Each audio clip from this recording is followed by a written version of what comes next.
ɓay kanko Festusa o hewti e ngal diwal Césaria woni ɗon balɗe tati si o yahi Yerusalam. On saayi hooreɓe yettinoɓe sadaka ɓen e mokko baɓe yahudiyankeɓe ɓen yahi ka makko wulliti e hoore Pulusa. ɓe torimo ɓe jeeji yo o sulfinanɓe o addana ɓe Pulusa Yerusalam. Tawi hiɓe eɓɓuno janfa ɗo ɓe wariramo ka laawol. Kono Festusa jaabiɓe wi'i, Pulusa na soki Césaria, awa min kadi mi yiltoto ton ko neeɓa. O wi'i kadi, miɗo waawi yaadude e woɓɓe e hooreɓe mon ɓen. Si on neɗɗo no waɗi bone, ɓe wullito e hoore makko. Laati kanko Festusa o wondaali e maɓɓe ɓuri balɗe 6 haa 10. On saayi o yiltiti Césaria. Himminde ñande ɓay o jooɗi ka ñaawirdu o yamiri yo Pulusa adde. ɓay on addama yahudiyankeɓe iruɓe Yerusalama ɓen hundimo. ɓe liɓi e hoore makko tooñe ɗuuɗuɗe tiiɗuɗe ɗe ɓe wawata fensitude fiimum. Pulusa jaabori ni wi'i, mi waɗali ella liddiɗo sariya yahudiyankeɓe ɓen ma juulirde mawde nden ma lanɗo mawɗo Roomu on. Nde tawno kanko Festusa himo faala sulfinande yahudiyankeɓe ɓen o jaabi Pulusa o wi'imo, hiɗa faala yahude Yerusalam ñaaweɗa ton e tawde an? Pulusa jaabimo wi'i, miɗo ka yeeso ñaawirdu lanɗo mawɗo Roomu on ko ton mi haana ñaaweede.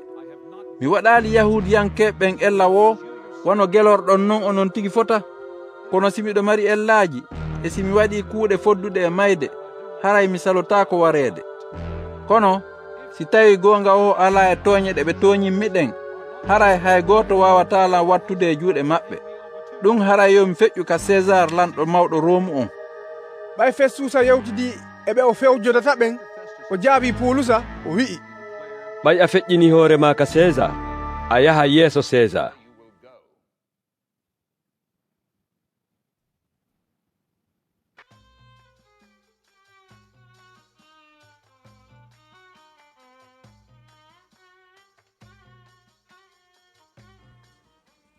balɗe seeɗa ɓawto ɗum Agrippa lanɗo on e Berenice hewti Césaria fi hiwragol Festusa. Nde tawnoɓe wonay ɗon balɗe buyi, Festusa weɓitani on lanɗo muradu Pulusa ndun o wi'i, Felikisa no accuno ɗo goɗɗo ka kaso. Fewndo noon komi yahi Yerusalam, hooreɓe yettinoɓe sadaka ɓen e dental mawɓe yahudiyankeɓe ɓen wullitino e hoore makko kanko Pulusa, tawi hiɓe landi happangol mo. Kono mi jaabiɓe mi wi'i, Romiyankoɓe ɓen wowa warirgol ni tun, adoɓe tumbedirde tooñuɓe ɓen e tooñaɗo e newnalngol on tooñaɗo fii no o jaabora ɗen tooñe maɓɓe. On sayi mi ardi e maɓɓe ɗo, tawi mi faalaka juutinde muradu ndu. Bimbi nden ñande kisan mi joƴƴini ñaawore nden, mi yamiri yo on neɗɗo adde. ɓay tooñuɓe mo ɓen hewti laatiɓe fawaalimo kuuɗe bonɗe wo, wono mi sikkirno non. Tawi yeddodiral wongal hakkunde maɓɓe e makko ngal ko yuɓɓodirngal e fii diina maɓɓe kan tun, e aade mayɗo goo kadi no wi'e Isa mo Pulusa kañum wi'i no wuuri. Tawi min miɗo jiɓi fii sifa nden yewtere. On say mi landimo, si tawi himo faala yahude Yerusalam o ñaawoye ton fii ɗum. Kono Pulusa feƴƴini nden yewtere yeeso fii yo muradu makko ndun wonu e andal lanɗo mawɗo Roomu on. On say mi yamiri yoɓe marumo haande miɗo feƴƴinamo ka lanɗo mawɗo Roomu on wo. On saayi Agrippa wi'i Festusa, min kadi miɗo faala heɗade on neɗɗo. Festusa kadi jaabimo, a heɗotomo janngo.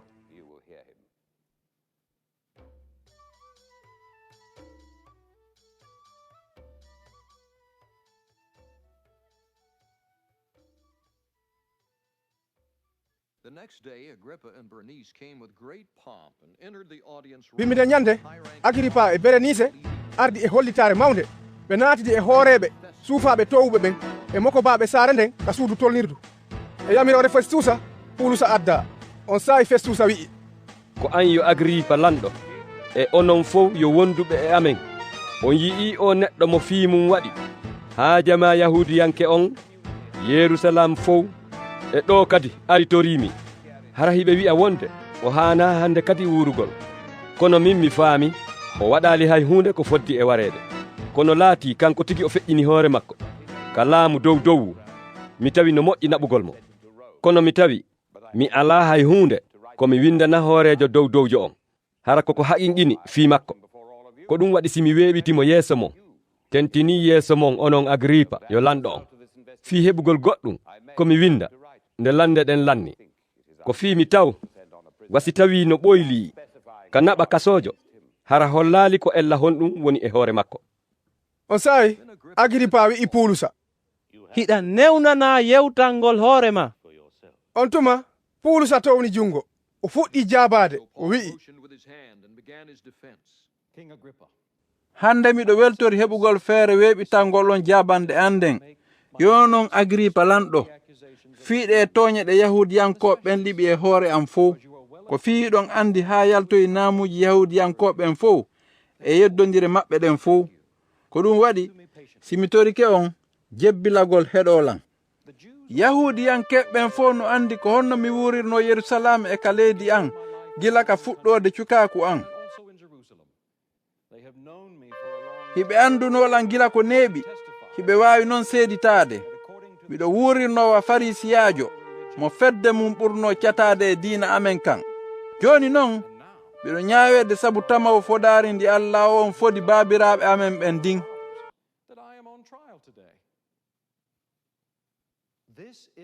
Bolondaaji amen ɗin 12 ɗin duumiiɗi e rewgol Allah jemma e ñalorma no tañƴini yiwgol laatagol ndin fodaari. Yaa an lanɗo, ko fii nden tañƴinaare yahudiyanke ɓen tooñi rimmi, ko honno waawɗon miijorde wonde Allah immintinta mayɓe ɓen.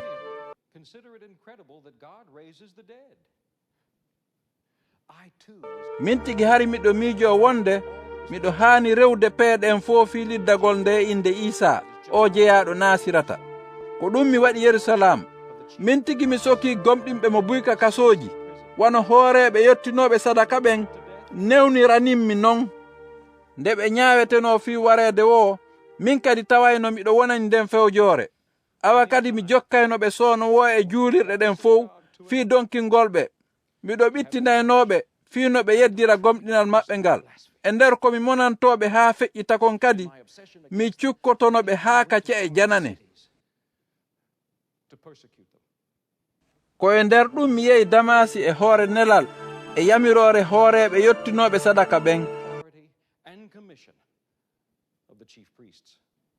E nder yaadu ndun tumbere ñalorma mi yii jalbendi no hundilan. Min eɓe mi yaadaynoɓen ka ɗatal ɗum ko ndaygu iwrungu ka kammu ɓurngu nangen jalbude yo lanɗo on. Men fo men yani ka leydi. On say mi nani hawa no wi'ammi e haala yahudiyanke, Sawulu, Sawulu, ko fii honɗum wonɗami cukkanaade, ko fii no mettanma fii dartorgol wangaari dartortondi soggirdu jom mum. Mi jaabimo, ko an hombo ni ya an joomi an. Joomi on jaabilam wi'i, ko min woni Isa on mo wonɗa cukkaade. Kono immo daroɗa e hoore koyɗe maɗen, ko fii e hino komi feññiranma kon. Miɗo suɓaadema fii a wonu kurkaadu an, e wi'a wonu seede piiji ɗi yiwɗa ɗin e hoore an e ɗi mi hollayma ɗin. Mi jattinoyte e hakkunde o jama yahudiyanke e ɓe wona yahudiyanke. Ɓe mi imminoye ma haa e mum, kamɓe ɓe wona yahudiyanke ɓen, fii uditugol gite maɓɓe ɗen ɓe yilto ka niɓe, ɓe arda ka ndaygu, ɓe wi'a e laamu Iblisa, ɓe fewta Allah, ɓe heɓa yaafuye junubaaji, ɓe tawde e yimɓe Allah ɓen ɓayɓe gomɗinilan. Ko ɗum waɗi yo Agripa lanɗon, simi salaki ɗoftaade ko mi feññinana iwrude ka kammu kon. Mi fuɗɗorani feññinangol ɓeɓe Damasi taw, simi arani ɓeɓe Yerusalem haa naɓani e diiwal Yahuda ngal fof, e ɓe wona yahudiyanke ɓen fiyo ɓe tuubu ɓe rutto e Allah, ɓe waɗa kuuɗe holluɗe wonde ɓe tuubi. Aa ko fii ɗum ɗo yahudiyanke ɓen yaniri e an ka juulirde mawnde, haa ɓe etino ɓe muliranmi. Kono haa hande Allah no wallinmi, ko ɗum waɗi si miɗo darii, miɗo seeditaade e yeeso sewɓe ɓen e mawɓe ɓen, e hoore mi alaa wowlude hay huunde ko wonaa ko Muusa e annaba ɓen wiwno waɗay kon. Wonde Almasihu on tampoyay, awa kadi o atte immintineede e hakkunde mayɓe ɓen, o ɓanginana jama yahudiyanke ɓen e ɓe wona yahudiyanke ɓen ndaygu ngun. Nde tawno ko ni o wonno jaaborde, Festusa ewni no tiiɗiri, o wi'i, Pulusa a feeti, gandal ma tiiɗungal ngal feetinima. Pulusa jaabimo wi'i, Ya am Festusa tedduɗo, mi feeta, ko konguɗi goongaji holniɗi mi yewti. Lanɗon no humpiti fii ko waɗi, mi yewtiray mo woni pellital. ko fii miɗo hooli o majjaka huunde ɓay ɗum wona e gunutu waɗi. Agiripa lanɗo on wona yiɗon gomɗini annabaɓe ɓen, miɗo andi pellet yiɗon gomɗini ɓe. On saayi Agiripa wi'i Pulusa, hiɗa sikka ko e nder sayihun ni wawatami wattude almasiyajo? Pulusa kadi jaabimo wi'i, woni ko joni woni ko on sayi komi tori Allah koye onon e heeɗiɓe lamɓen fof hande on wowwano mi wa'i ni.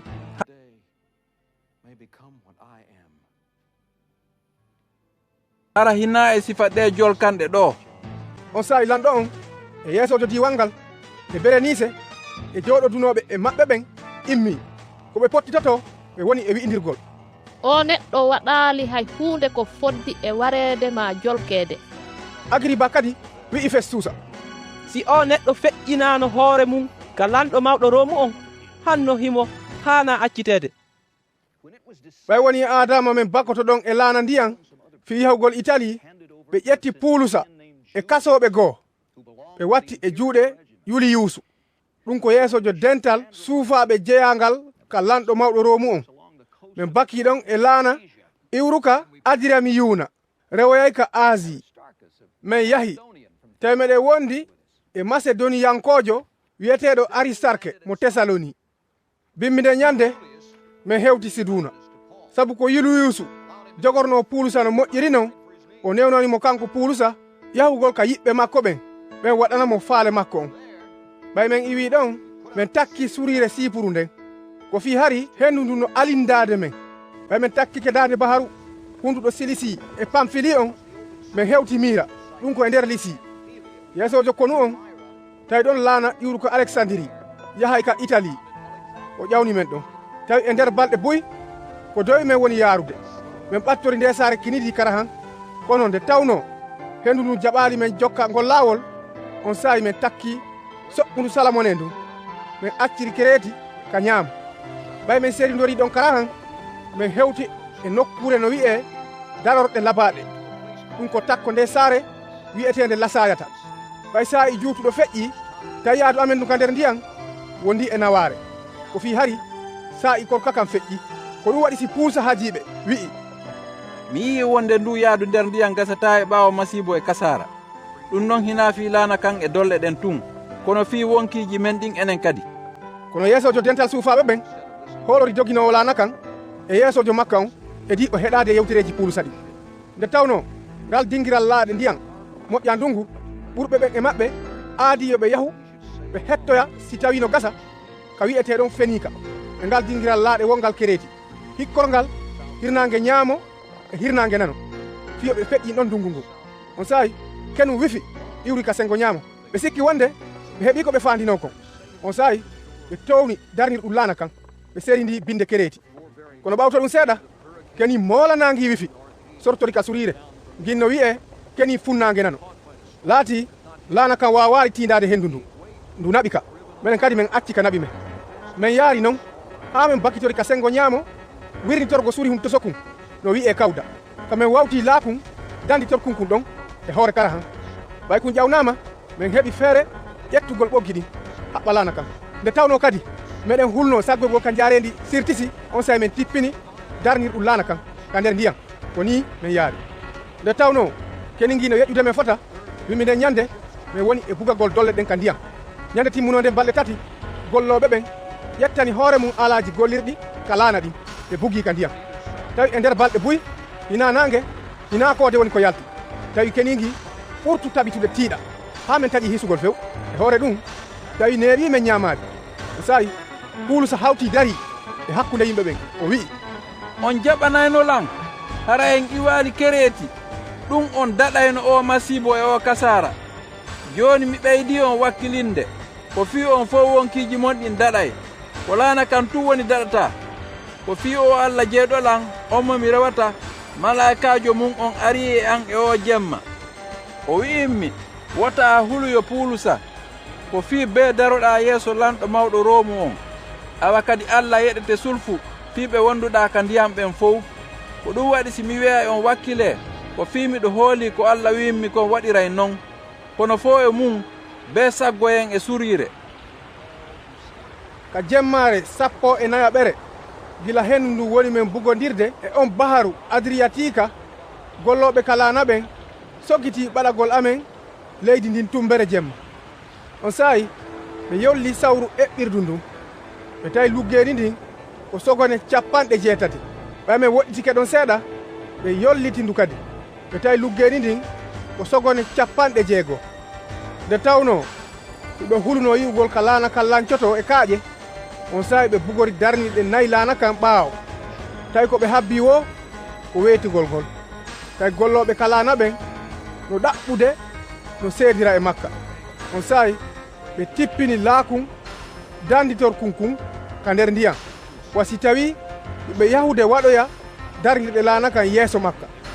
On saayi Pulusa wi'i yeesojo suufaɓe ɓen e suufaɓe ɓen, wattane yiila ko fiisi ɓe yimɓe wonaali ka nder laana ga, haray on wawata daɗude hande kadi.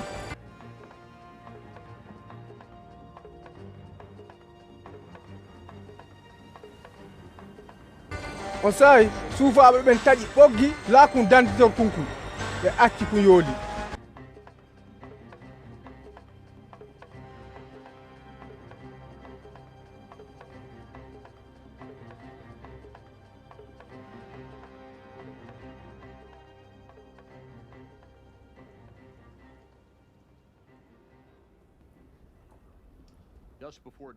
ado wetude Pulusa wakkilindi fof fi ñaamugol e hoore himo wi'a ɓe.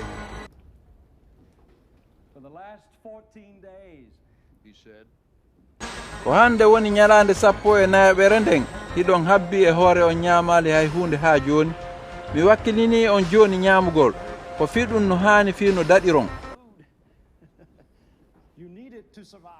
awa kadi hay goto e mon cukalol hoore mum hayrata. ɓay o gayni wi'ude ɗum o ƴetti bireedi on o darni Allah yeeso maɓɓe ɓe fof. on saawi o senditi o nangani ñaamugol. ɓay ɓe wakkilinama ɓe fof ɓe ñaami. tawi wonnoɓe kalana ɓen fof ko ɓe yimɓe 296. ɓay woni ɓe ñaami ha ɓe hayfiniri laana kan bugagol ñaamete on ka baharu.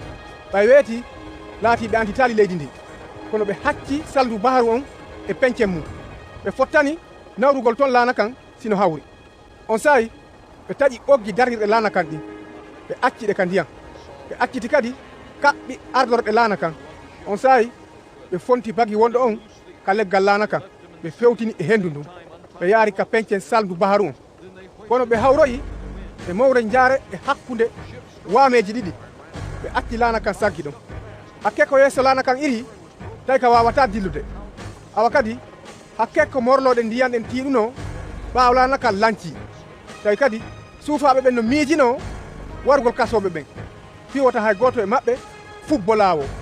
kono tawi yeesojo suufaɓe ɓen no aadi dandugol Pulusa, o falli ɓe waɗugol konko ɓe eɓɓi. o yamiri e wawɓe fubbade ɓen atto ukkade fi hettoygol gaɗa. heddiɓe ɓen kadi hutora pencen ma goɗɗum e kumte laana kan. ko ni fof hewtiroy gaɗa e hoore jam. ɓay men daɗi men andi wonde suriire nde men woni e munden ko Malta wiyete. yimɓe hoɗuɓe ɗon ɓen holli men teddungal mawgal, ɓe ɓanniti men fof ɓe huɓɓi yiite sabu ndiyan ɗan e jangol ngol. on saayi Pulusa ƴetti donku leɗɗe ukki ka yiite, kono sabu nguleedi yiite gen kuuraari sorti ton siŋi jungo makko ngon. ɓay ɓen yimɓe nden suriire yingin kulli no siŋimo jungo ngon ɓe wi'indiri. wa joni o neɗɗo ko ittowo hoore ko fii ko karango taɗiri ka baharu, kono ñaawore nden accata o wuura. kono laati Pulusa piɗɗi kullingi ka nder yiite e hoore o heɓaali bone wo.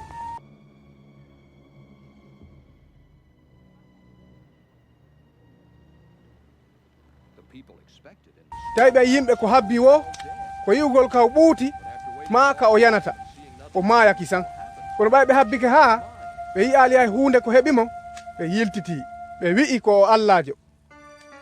tawi nokkure no moggo ɗon nde ɓurɗo teddude e surire nden no wi'e Pubiliyusa jeyi, on jaɓɓi men o werni men ɗon e hoore giggol e nder balɗe 3. tawi ben Pubiliyusa no nawni waalinguli ɓandu e dogu reedu. On saayi Pulusa naati ka makko fay juuɗe ɗen e hoore makko, o toranimo Allah, o dikkinimo.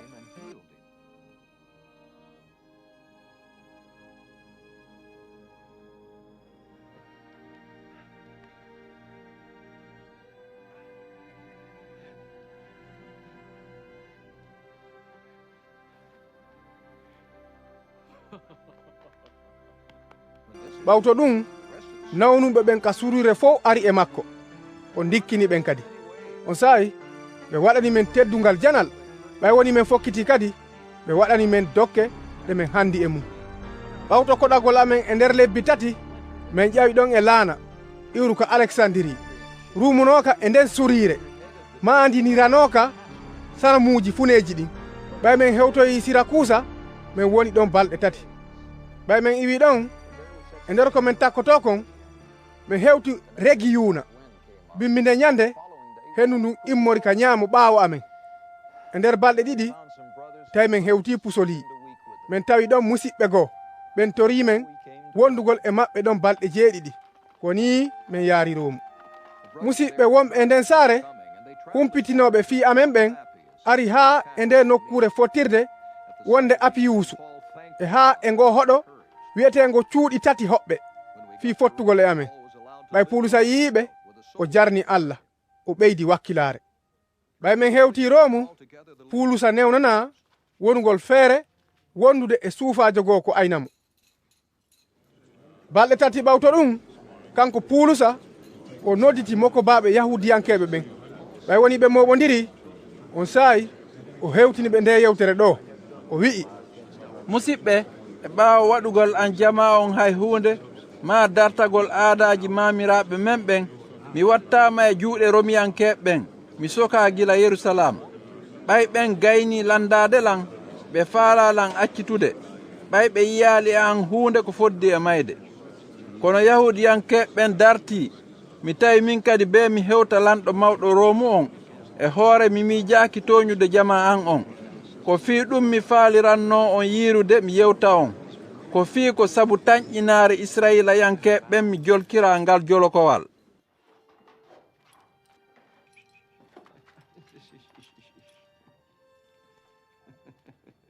ɓen kadi jaabimo, wi'i, min hendaki ɓatake wo iwruɗe ka diwal Yahuda fiima, awa kadi hay goto e musidɓe ɓen araali hewtini men goɗɗum ma wowluma ko boni. kono meɗen faala andirdema ko miijiɗa, ko fii meɗen andi nde fedde ko liddondirtende ka woni wo. On saayi ɓe bugiti e ñalande goo, ɓay woni nde ñalande nde ɓe haaldi hewti, ɗuuɗuɓe ari ka makko ɓuri aranu. e nder ko sifoto kon tahimo seeditade fii laamu Allah ngun, awa kadi imo rewrude e sariya Musa on e defte annabaɓe ɓen fii holnugolɓe fii Isa. ɗum waɗi gila bimbi haa kiikiiɗe. woɓɓe felliti sabu ko o wowli kon, woɓɓe ronki hoolaade. ɓay woni ɓe fokkiti e ɓaawo nanodiral maɓɓe. Pulusa ɓeyditi ɗi konguɗi ɗo, o wi'i, Ruhu seniiɗo yewtiri baabiraaɓe mon ɓen haqiiqa rewrude e annabi Isaya, o wi'i, yahu e o jama wi'a, on nanay kono on faamata, on ndaaray kadi kono on yi'ata. ko fii ɗe ɓerɗe o jama woni yoruɗe, ɓe uddi noppi maɓɓe ɗin, awa kadi ɓe ombi gite ɗen, sakko ɓe yiira gite maɓɓe ɗen, ma ɓe nanira noppi maɓɓe ɗin, ma ɓe faamira ɓerɗe maɓɓe ɗen haa ɓe tuuba, mi sellina ɓe.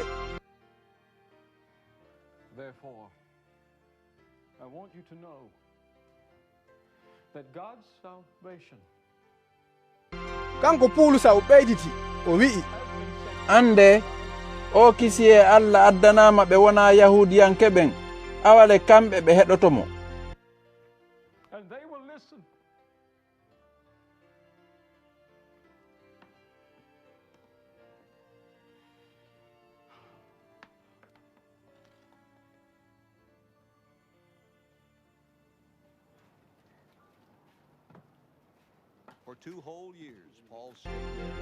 ɓawto ɗum Pulusa daaki ka o woni ɗon e nder duuɓi 2 timmuɗi, e hoore imo tolna kala araynoɗo ka makko.